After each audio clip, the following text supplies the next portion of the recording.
Jemaat Maha Tuhan, besar dan perkasa Allah kita. Dia melakukan perkara ajaib dalam hidup ini. Dia selalu menuntun kita dengan firman. Kini firman-Nya akan disampaikan dari 1 Timotius pasal 2 ayat 1 sampai 7. Sebelum membaca dan merenungkan firman ini, mari berdoa. Ya Bapa, terangi jalan hidup kami dengan terang firman-Mu, supaya firman-Mu akan menguatkan dan memampukan kami dalam melaksanakan segala aktivitas kami. Dan semua yang mengikuti pelayanan firman ini, dimanapun mereka berada, diberkatilah oleh Tuhan.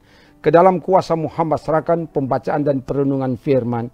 Dalam nama Tuhan Yesus, firman kemenangan kami. Haleluya. Amin.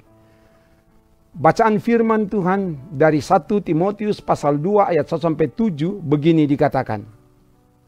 Pertama-tama aku menasihatkan, naikkanlah permohonan, doa syafaat dan ucapan syukur untuk semua orang, untuk raja-raja dan untuk semua pembesar, agar kita dapat hidup tenang dan tentram dalam segala kesalehan dan kehormatan. Itulah yang baik dan yang berkenan kepada Allah, Juru Selamat kita, yang menghendaki supaya semua orang diselamatkan dan memperoleh pengetahuan akan kebenaran. Karena Allah itu esa, dan esa pula Dia yang menjadi pengantara antara Allah dan manusia, yaitu manusia Kristus Yesus, yang telah menyerahkan dirinya sebagai tebusan bagi semua manusia. Itu kesaksian pada waktu yang ditentukan. Untuk kesaksian itulah aku telah ditetapkan sebagai pemberita dan rasul. Yang ku katakan ini benar, aku tidak berdusta. Dan sebagai pengajar orang-orang bukan Yahudi dalam iman dan kebenaran. Demikian firman Tuhan. Jemaat Maha Tuhan, surat 1 dan 2 Timotius merupakan surat penggembalaan dari Paulus kepada Timotius, pelayan yang masih muda, yang ditugaskan melayani di Efesus untuk menjaga, memelihara persekutuan jamaat dan menghadapi para pengajar sesat yang mengajar ajaran yang menyesatkan jamaat. 1 Timotius 1 ayat 1 sampai 3. Penugasan itu sesuai dengan apa yang telah dinubuatkan, supaya Timotius dikuatkan untuk berjuang dengan iman dan hati nurani yang murni, sebab ada yang telah terpengaruh dan mengikuti ajaran yang menyesatkan, di antaranya Himeneus dan Alexander. 1 Timotius 1 ayat 18 sampai 20. Karena itu kepada Timotius dinasihatkan agar menaikkan permohonan doa kepada Allah. Ayat 1. Ini artinya dalam melaksanakan tugas tidak mengandalkan kekuatan manusia, tidak mengandalkan kekuatan sendiri, tapi harus sungguh-sungguh mengandalkan kekuatan kuasa Tuhan melalui doa. Sebab doa adalah kekuatan Allah yang memberi kemenangan. Isi doa pertama, doa syafaat. Doa syafaat adalah permohonan yang disampaikan kepada Allah untuk kepentingan orang lain, bukan untuk kepentingan pribadi, untuk kepentingan lingkungan, untuk kepentingan bangsa, berdoa untuk kepentingan dunia, berdoa untuk semua orang tanpa memandang perbedaan suku, bangsa, budaya, agama, kepercayaan, warna kulit, warna partai politik, musuh sekalipun harus didoakan dan lain sebagainya. Berdoa untuk raja-raja dan untuk semua pembesar, ayat 2a. Para pemimpin harus selalu ditopang dan didoakan supaya mereka dapat melaksanakan tugas dan tanggung jawab dalam tuntunan dan kendali kuasa Tuhan. Dan akhirnya umat yang dipimpin dapat hidup tenang dan tentram dalam segala kesalehan dan kehormatan. Ayat 2b. Hal itu berkenan dan dikehendaki oleh Allah, supaya semua orang diselamatkan dan memperoleh pengetahuan akan kebenaran. Ayat 3 dan 4. Jadi, doa pertama-tama terarah keluar, bukan terarah ke dalam diri sendiri. Supaya semua orang, semua bangsa, dan seluruh dunia menikmati ketenangan, ketentraman, dan diselamatkan. Isi doa yang kedua adalah ucapan syukur. Umat patut bersyukur karena Allah yang esa rela menjadi manusia di dalam diri Yesus Kristus untuk menjadi pengantara antara Allah dan manusia. Dia rela menyerahkan dirinya, sengsara, menderita, mati, dan bangkit untuk menjadi tebusan bagi semua manusia. Ayat 5 dan 6. Inilah karya Allah yang menebus dan menyelamatkan dunia. Dan ini harus disaksikan kepada dunia. Dan untuk menjadi saksi, Paulus telah dipanggil oleh Tuhan dan telah ditetapkan sebagai rasul dan sebagai pemberita Injil yang benar untuk mengajar orang-orang bukan Yahudi dalam iman dan kebenaran. Ayat 7.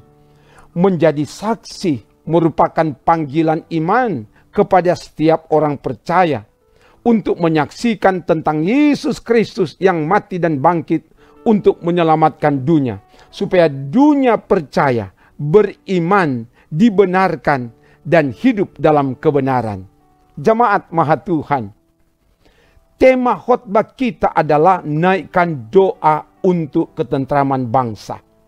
Di minggu ini, tepatnya pada hari Rabu tanggal 14 Februari, bangsa kita akan melaksanakan pesta demokrasi untuk memilih anggota calon legislatif, DPRD kabupaten, juga kota, DPRD provinsi, DPR RI, DPD, dan akan memilih calon presiden dan wakil presiden.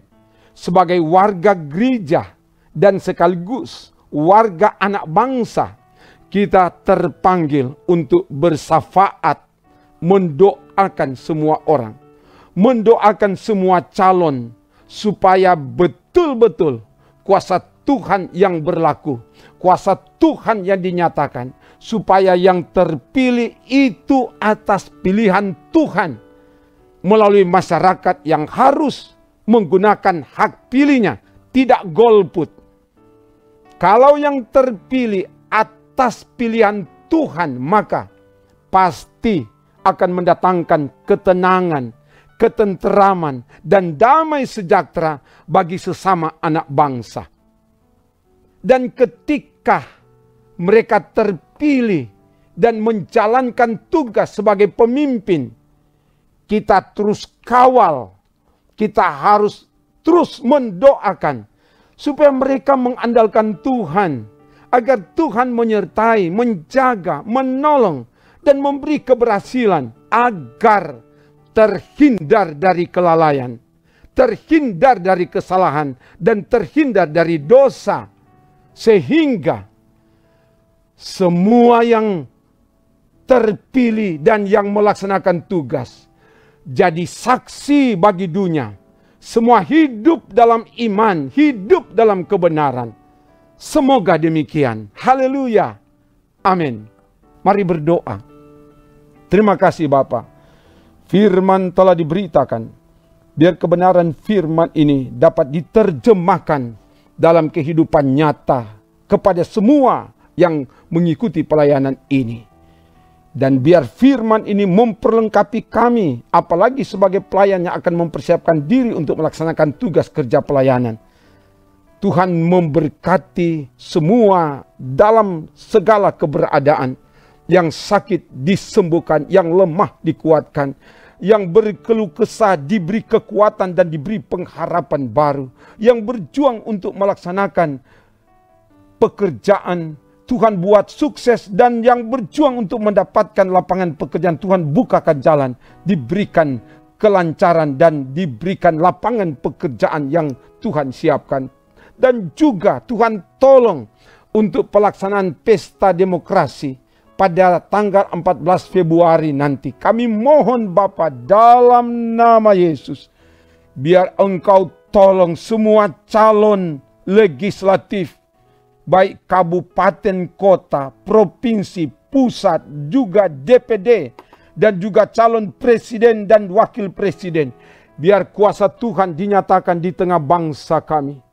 Tuhan yang gerakkan semua masyarakat wajib pilih, supaya mereka tidak golput, mereka menggunakan hak terpilih untuk memilih pemimpin legislatif dan eksekutif yang Tuhan sendiri pilih untuk bangsa kami.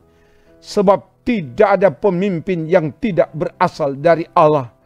Tidak ada pemerintah yang tidak berasal dari Allah. Semua pemerintah berasal dari Allah. Dan karena itu, biar kuasa Tuhan berlaku di bangsa kami pada tanggal 14 Februari nanti.